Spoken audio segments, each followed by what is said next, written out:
Allow your life to unfold naturally. Know that it too is a vessel of perfection.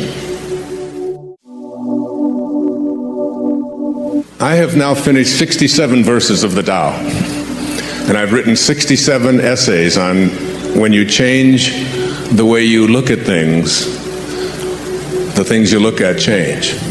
And this isn't just a clever play on words here. This is a quantum truth. As my friend Deepak Chopra has often said to me, quantum physics is not only stranger than you think it is, it's stranger than you can think. So that if you look at your origination, the place that you came from, this thing that Lao Tzu called the Tao, this great source that is everywhere, there is no place that it is not. And yet it is doing nothing.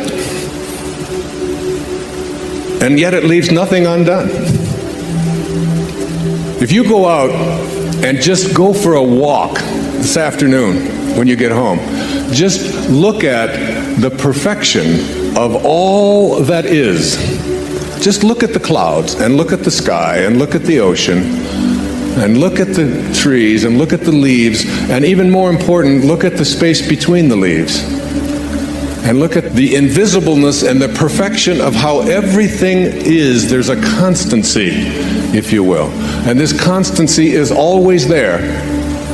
And your goal, my goal, in the time that I have with you here today, is to convince you to go to a place within yourself where you can emulate that divine perfection which requires you to do nothing, which never uses force, which never pushes itself, which recognizes something. I'm going to read to you just one of the verses of the Tao and a little bit of what I wrote about it. And I seldom read to an audience because I don't like being read to myself. But I'm just going to share a little bit of this. Here's what Lao Tzu said in verse 29. Do you think you can take over the universe and improve it? I do not believe it can be done. Everything under heaven is a sacred vessel and cannot be controlled. Trying to control leads to ruin. Trying to grasp, we lose. Allow your life to unfold naturally. Know that it too is a vessel of perfection. Just as you breathe in, breathe out. There is a time for being ahead, a time for being behind, a time for being in motion, a time for being at rest, a time for being vigorous, a time for being exhausted, a time for being safe, a time for being in danger.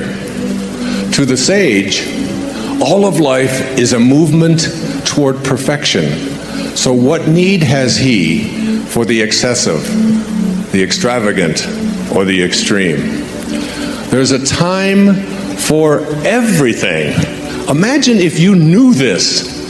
If you really knew that what you were experiencing emotionally in your life was a part of what there is a time for, and that you're not really doing anything. Lao Tzu says it over and over again. You're not doing anything. You're being done. You're being done right now. You're one of the 10,000 things. And it is all being done, all of it. Like I do yoga every morning, or almost every morning, 5-6 days a week. I do this 90-minute Bikram yoga, this hot yoga. And this has helped me so much with just that simple little thing, just remembering what it says in verse 29 of the Tao. That there are times when you're in the midst of yoga, when you have a position where you have to put this foot out, and you have to turn this one down, and you have to get down here like this, and you have to take this arm, and I'm going to do it.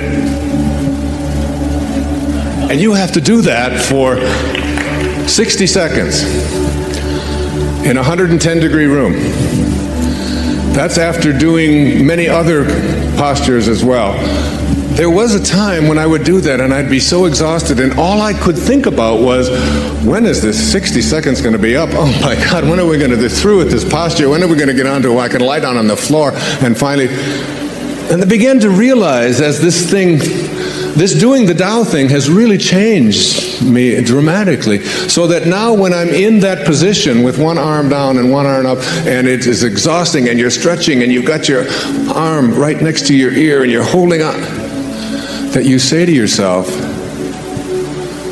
there's a time for being exhausted, and there's a time for rest. There's a time for things not to work out. Imagine if you knew that in the midst of my working with my daughter, for example, when I see the struggle that she's going to, and I can stand back and say, there's a time for her to experience this. And there's a time for her not to experience it. If you read Katie's life, you'll see that there was a time for deep depression.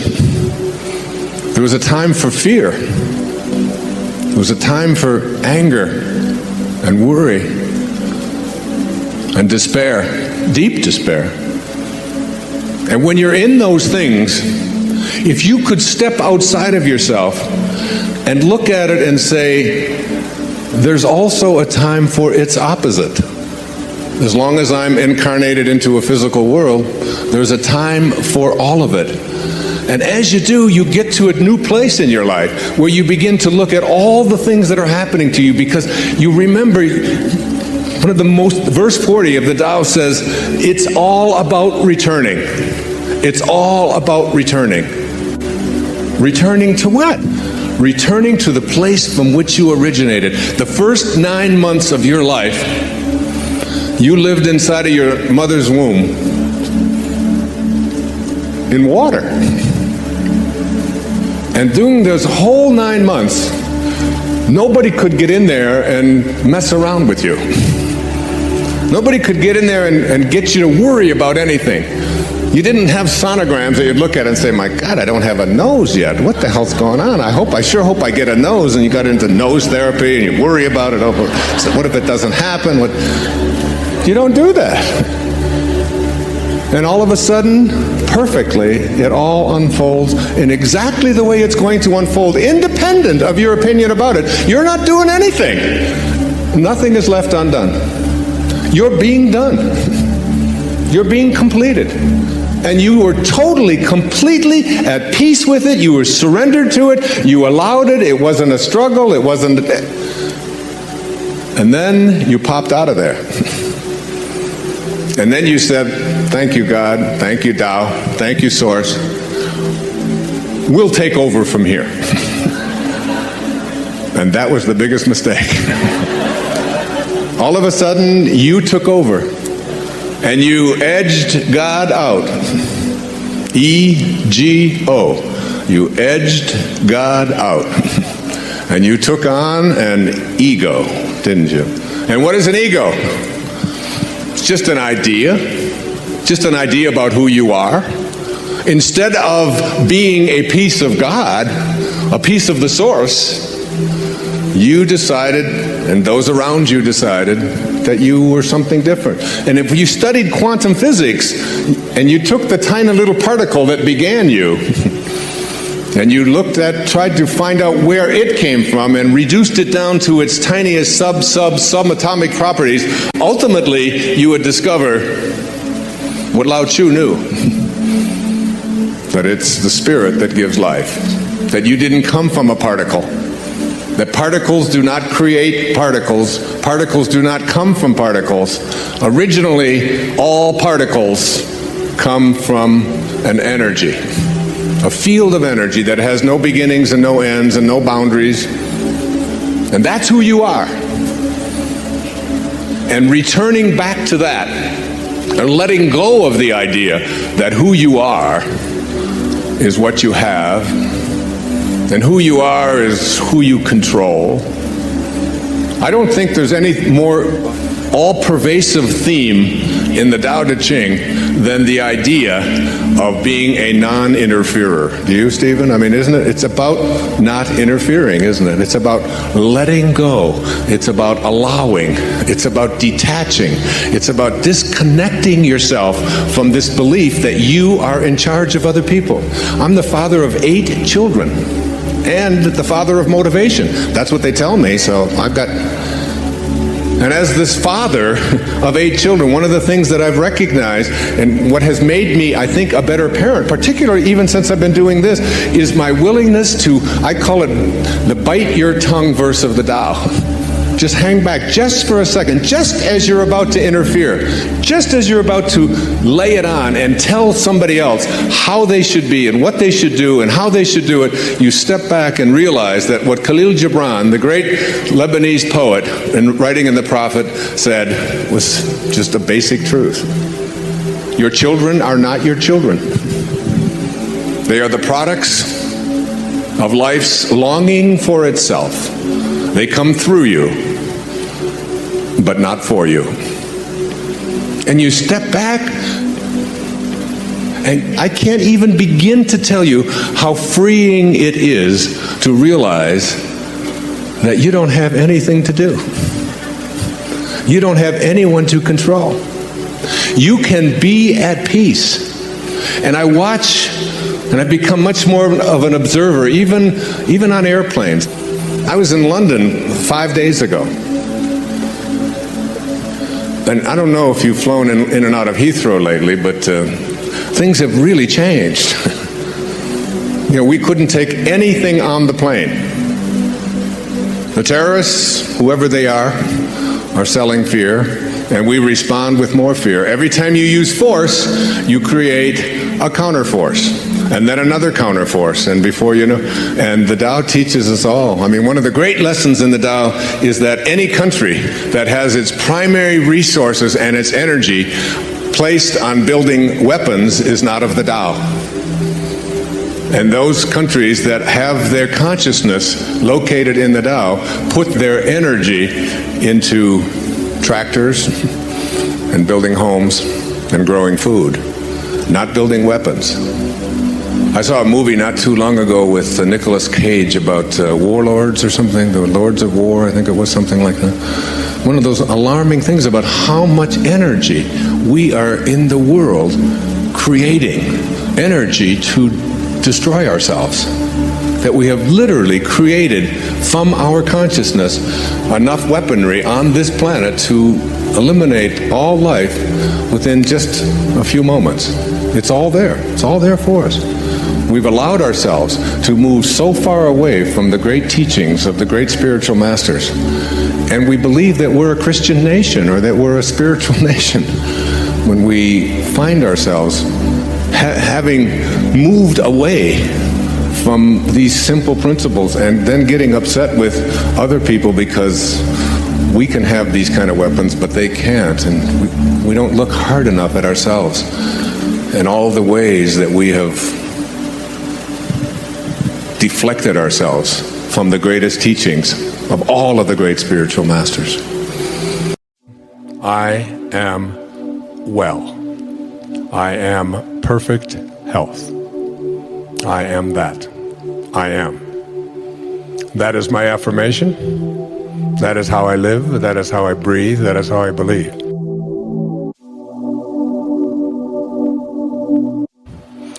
In the book of Joel, there's a line that says, "Let the weak man say, I am strong." Now, what I want, one of the things that I want to leave you with here in the time that I have with you today is for you to become conscious of how you use this term, I am.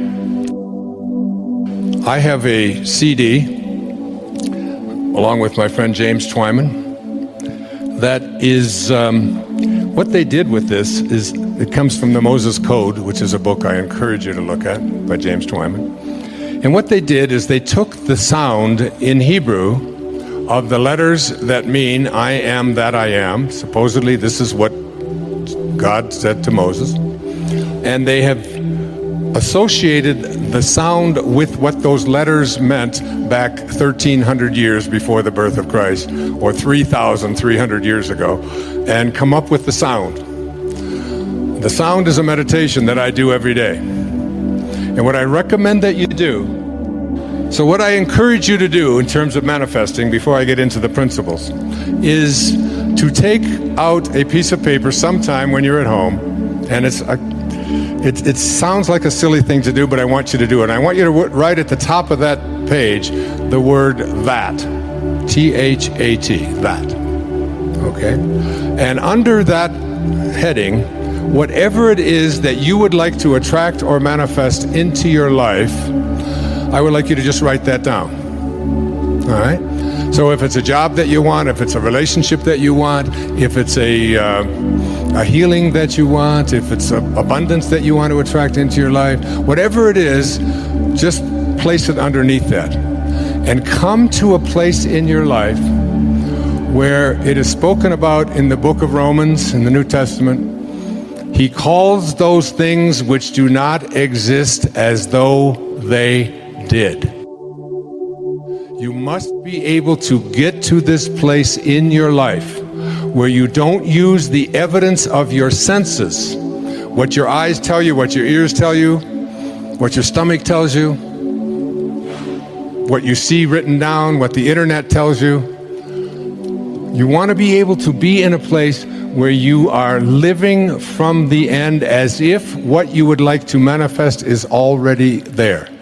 To make a future dream, a present fact, you must assume the feeling of that wish as already being fulfilled. All I can say to you is that so many incredible miracles have manifested into my life since I began practicing this meditation.